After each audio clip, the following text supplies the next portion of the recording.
XXXTentacion a vraiment marqué ma génération, que ce soit culturellement ou musicalement, il a vraiment laissé un impact indélébile. On le considère aujourd'hui comme une légende, pas seulement de par son apport musical, mais aussi de par la personne qu'il était. En mettant l'aspect musical de côté, il a vraiment eu un impact sur toute une génération. Et n'étant pas forcément destiné à devenir une telle icône, on peut dire que son parcours et son évolution sont vraiment inspirantes. Ce qui le rendait aussi relatable n'était pas seulement lié à son authenticité, mais vraiment à son travail sur lui en tant qu'humain. Et depuis le début de sa carrière, on peut vraiment remarquer une évolution positive, tu vois, il est passé des bifs et de la toxicité à la positivité. Avant son décès, il était vraiment dans sa période de rédemption, tu vois, c'est-à-dire qu'il prônait vraiment la positivité, il était dans la charité, il utilisait son argent à des bonnes fins et il se rapprochait encore plus de ses fans. Et ce qui est intéressant, c'est qu'en une aussi courte carrière, X s'est créé une fanbase vraiment solide et un vrai cult following. C'est donc le sujet de la vidéo, donc aujourd'hui je vais t'expliquer clairement, pas à pas, comment XXXTentacion s'est créé une fanbase aussi solide et comment il a créé un cult following autour de lui. C'est toujours Oswald, let's go. Ah oui aussi mon gars, avant de commencer la vidéo, avertissement très important. Avant de commencer la vidéo, mon gars, si ta musique est nulle, si c'est trash, t'iras nulle part mon gars. Tout ce que je vais dire dans la vidéo, tout ce que je vais expliquer par rapport à X, tu vois, ça n'aurait jamais pu arriver sans le fait que ce soit un excellent musicien, un excellent rappeur. Donc voilà mon gars, te mens pas à toi-même et retourne au studio. Mais avant de rentrer dans le vif du sujet, qu'est-ce que le cult following? Qu'est-ce que le cult following? Qu'est-ce que ça veut vraiment dire, tu vois? Parce que tu entends souvent ce mot-là, mais il est souvent utilisé à tort et à travers. En fait, le cult following, c'est simple. C'est juste une fanbase ultra dévouée, une fanbase ultra obsédé par son idole, ultra hardcore, c'est-à-dire qu'ils peuvent le défendre dans n'importe quelle situation, à la vie, à la mort. Et voilà, c'est vraiment une fanbase hardcore qui va tout donner pour son artiste, tu vois. Donc ils peuvent créer des forums, créer des événements. Enfin, en gros, c'est vraiment une bande de personnes dévouées à son idole. Donc du coup, pour donner des exemples, je pourrais citer Kanye, Cartier, Youngboy. Et du coup, X qu'on va voir maintenant plus en détail. Donc alors l'un des premiers éléments cruciaux pour construire un cult following, c'est tout simplement de diffuser un message fort et polarisant.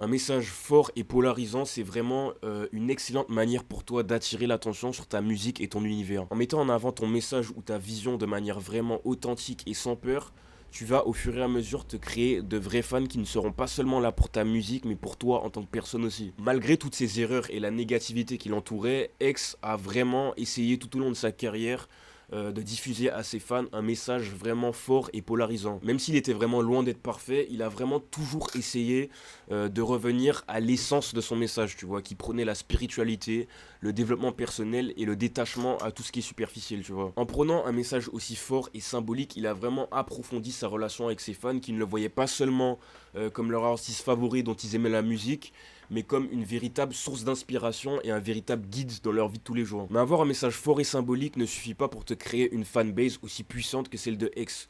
Il y avait vraiment un élément qu'X avait qui rendait son message d'autant plus attrayant et inspirant, et cet élément c'était tout simplement la différence.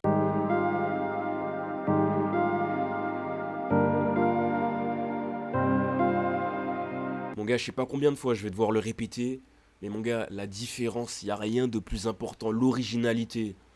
En te démarquant, tu vas vraiment réussir à te créer une marque solide au cours du temps. La différence, c'est vraiment ce qui va te permettre de te démarquer. C'est vraiment ce qui va te permettre de créer une marque autour de toi, tu vois. De créer quelque chose qui sera propre à toi et de créer une fanbase vraiment authentique et solide au cours du temps. Et en fait, la différence, c'est aussi un excellent moyen d'attirer l'attention sur ta musique et ton univers. Tout simplement de par le fait qu'en fait, dans un monde et dans un marché de clones où tout le monde se ressemble, la différence, c'est ce qui va te permettre de te démarquer et de créer des liens forts et solides. Que ce soit de par sa musique, son personnage, sa personnalité, X n'a jamais eu peur de montrer qu'il était différent. Il n'a jamais eu peur d'être authentique et de montrer ses différences, tu vois. Donc comme je l'ai dit avant, son message était polarisant, puissant, mais aussi différent. Notre rap moderne est aujourd'hui très souvent superficiel. Tu connais déjà les sujets qui priment, donc l'argent, les femmes, les voitures, les chaînes, enfin voilà, t'as compris. Donc quand X arrive avec 17 en 2017, il est vraiment perçu comme une anomalie totale, tu vois, dans le rap game, en mettant en avant des sujets tels que la dépression, le manque de confiance en soi, la souffrance, la douleur, etc. Tu vois. Je dis pas que c'est positif, mais je dis que c'était un message qui était différent, tu vois. Il s'est vraiment démarqué. L'ego trip et le flex ont toujours pris une part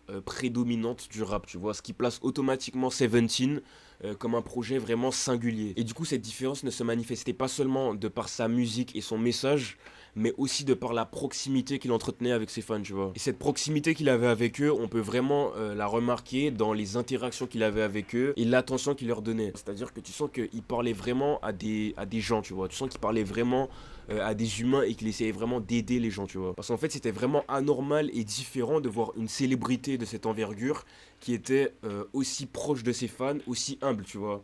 C'est-à-dire qu'en général, quand un artiste va atteindre le niveau de X, ou quand une célébrité va atteindre son niveau de popularité, elle va très vite devenir Hollywood, entre guillemets, tu vois, comme ils disent. C'est donc aussi l'une des manières par laquelle il manifestait sa différence, tu vois. Ce qui fait qu'en fait, ses fans l'appréciaient encore plus de par la proximité et l'attention qu'il leur donnait. Mais du coup, en ayant un message tel que le sien, dans un monde du rap où le matérialiste règne, X a vraiment commencé à attirer une notion vraiment primordiale du cult following et d'une fanbase forte. Et cette notion qui n'est pas évidente au premier regard, c'est tout simplement la notion d'ennemi et d'opposition.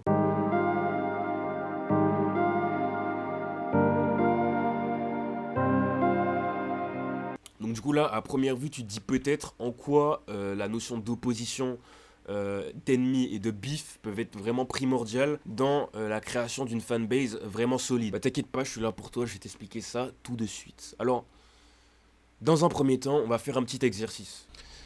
Je veux maintenant que tu penses à un film, une série, ou peu importe, une histoire qui t'a vraiment marqué dans ta vie. Une histoire qui t'a vraiment inspiré, qui t'a vraiment marqué et que t'as vraiment aimé, tu vois. C'est bon?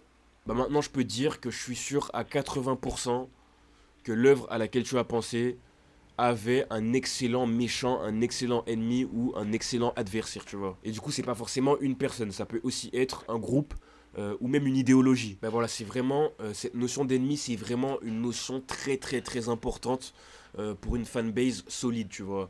C'est-à-dire que un ennemi commun va renforcer les liens et va créer un vrai point de ralliance pour tes fans, tu vois. La notion d'ennemi est vraiment une opportunité en or, tu vois, parce qu'en fait, c'est vraiment une opportunité pour tes fans de s'engager et de contribuer à ton succès. Par exemple, en te mettant en photo de profil, en parlant de ta musique à leurs proches ou en te défendant, par exemple, sur les réseaux. Un bon ennemi commun, ça rassemble et ça renforce les liens, tu vois.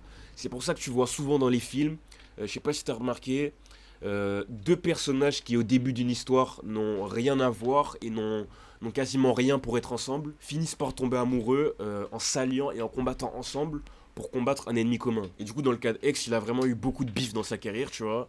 Mais deux sont vraiment intéressants selon moi. Le premier, c'est celui le plus évident avec Drake, tu vois. Et en fait, pour moi, Drake a été un super bif pour X. Et une super, bon, super bif, je sais pas, vu qu'il y en a qui disent que c'est Drake qui l'a tué, mais bon, bref. Drake a été une superbe opposition pour X, tu vois.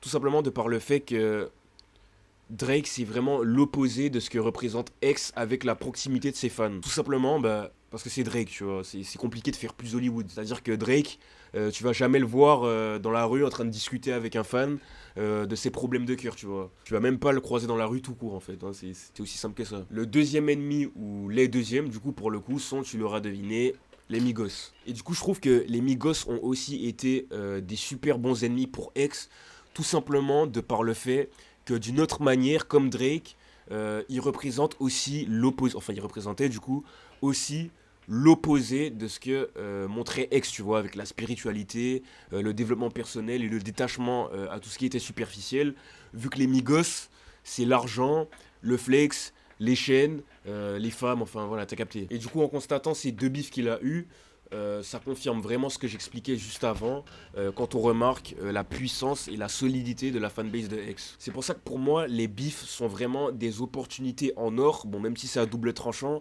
sont vraiment des opportunités en or pour les artistes pour renforcer leur fanbase, tu vois. Et même ça, on le voit en ce moment avec les bifs de Drake, Métro, Future et etc. Kendrick, on sent que les gens choisissent des camps, tu vois. C'est-à-dire que c'est vraiment des opportunités en or pour les artistes pour renforcer leur fanbase. Ah oui aussi frérot, j'avais envie de dire ça depuis un petit moment, mais si je parle pas des bifs qui en ce moment sur la chaîne, c'est parce que je trouve pas de valeur à t'apporter, tu vois. Mon but avec cette chaîne c'est vraiment de t'aider, donc si je trouve rien d'intéressant à analyser pour t'aider, bah ça m'intéresse pas. Et aussi les ragots, les trucs du style, ça m'intéresse pas en général, c'est pas trop mon truc. Donc voilà mon gars, c'était great. Donc voilà du coup mon gars, c'est tout pour cette vidéo. Merci de l'avoir regardé jusqu'au bout. J'espère que t'as pris des notes. J'espère que ce que j'ai dit va pas rentrer dans une oreille et ressortir de l'autre.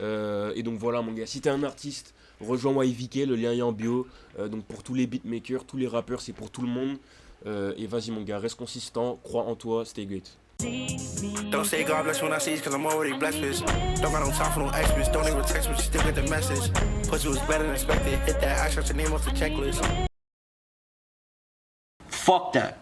Make yourself happy. If something makes you happy, follow it. Now, do not be toxic in that. Do not take my words and twist them and turn them negative. Do not be toxic. I want for everybody that follows me and supports me to make sure you are being healthy in mind, being caring, compromising for the ones you love, being loyal to the ones you love. For the words of inspiration, I just really wanted to tell you guys that it does not matter what your dream is or what your goal is.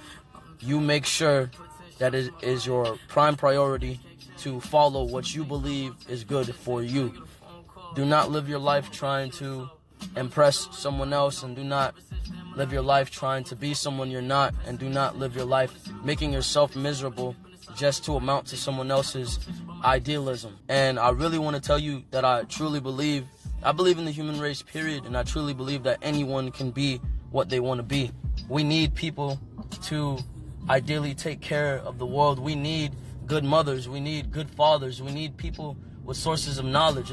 Let's make it not cool to be stupid. Let's make it cool to be a good person. I'm tired of it being cool to be a fucking murderer or a shooter or just this irrelevant being. Like, that shit is stupid. Don't look at everything else as the problem. Look at yourself and see how you can change yourself to where nothing bothers you, to where you're unbothered about a lot of things, and to where life doesn't exactly affect you in that manner. The whole point is evolution and creation. If you're not evolving, you're doing something wrong. So anything that takes away the power of your mind is keeping you still and delaying your evolution.